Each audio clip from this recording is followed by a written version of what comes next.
Welcome to this explainer. I'm absolutely thrilled you're joining us today because we're going to explore a psychological framework that can literally change the entire trajectory of your life.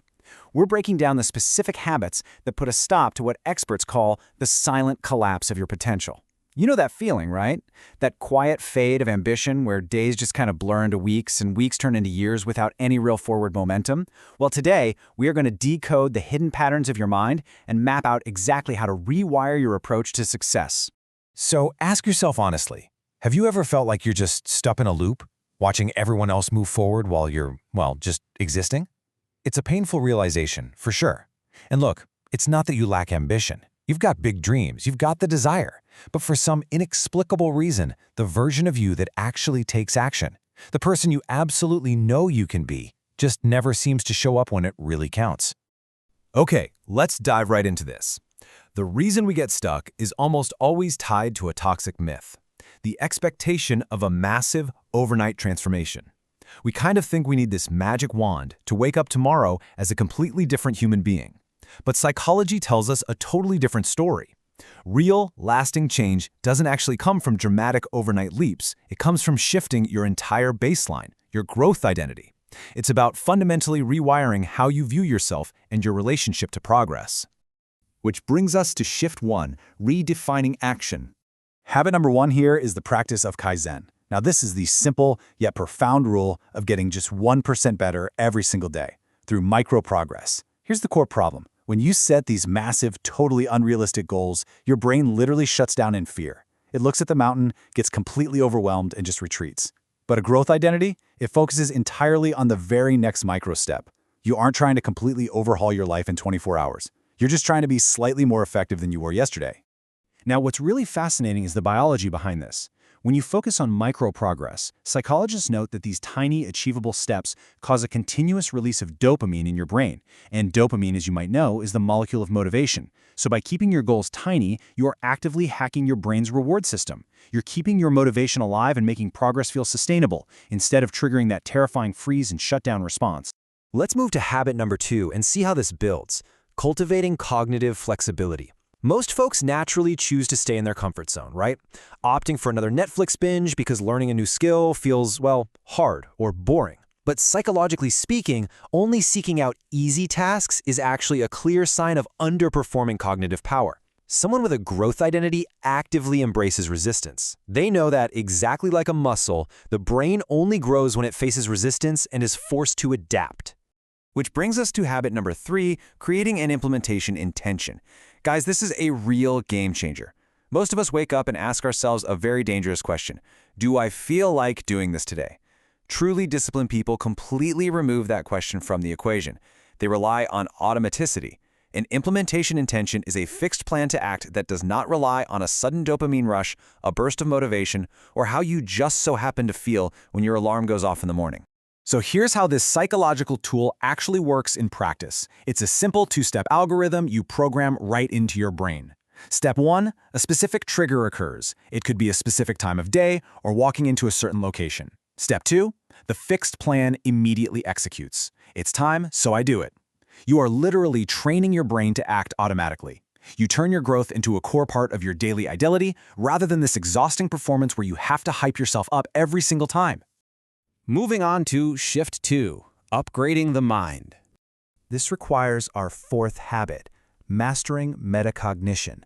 Metacognition is basically the advanced ability to step back and think about your own thinking.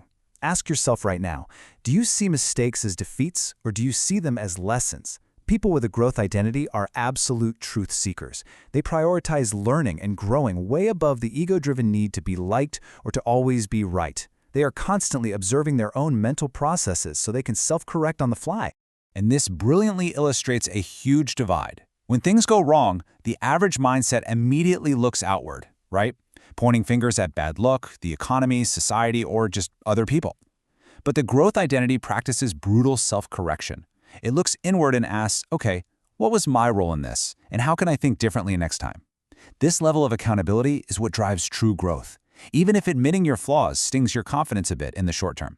Now, the reason the average mindset deflects blame is so often due to a psychological trap known as the Dunning-Kruger effect.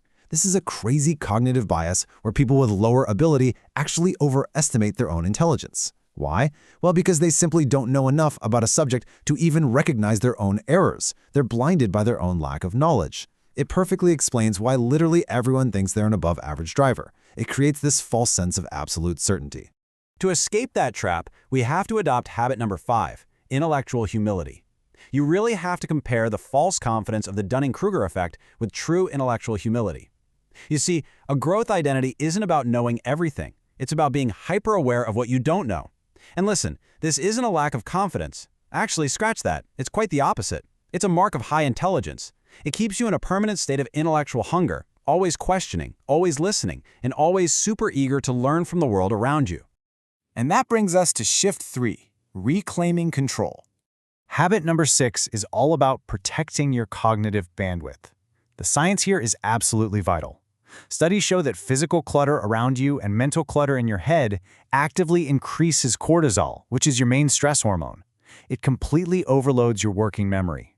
When your brain is trying to process a messy room or 50 open browser tabs, your bandwidth is getting drained, making even the simplest daily decisions feel like an absolute burden. To combat this, those with a growth identity practice what is known as dansaury. This is the Japanese art of letting go of what you don't need. It's really about creating physical and mental space so your brain actually has room to breathe. Crucially, this includes removing digital conditioning. It means actively disconnecting from distractions and deleting the noise so you can reallocate your precious mental energy toward things that actually compound over time. Things like learning, building, and creating. Which leads us to our 7th and final habit, maintaining an internal locus of control. Man, so many people today are just utterly exhausted trying to be everything for everyone, constantly hunting for digital applause just to feel worthy. But a growth identity? It focuses purely on internal validation. They know that their happiness and their success are the direct result of their own actions, not the fleeting opinions of an online crowd. So the crucial point to remember is this: the wound might not be your fault, but the healing is your absolute responsibility.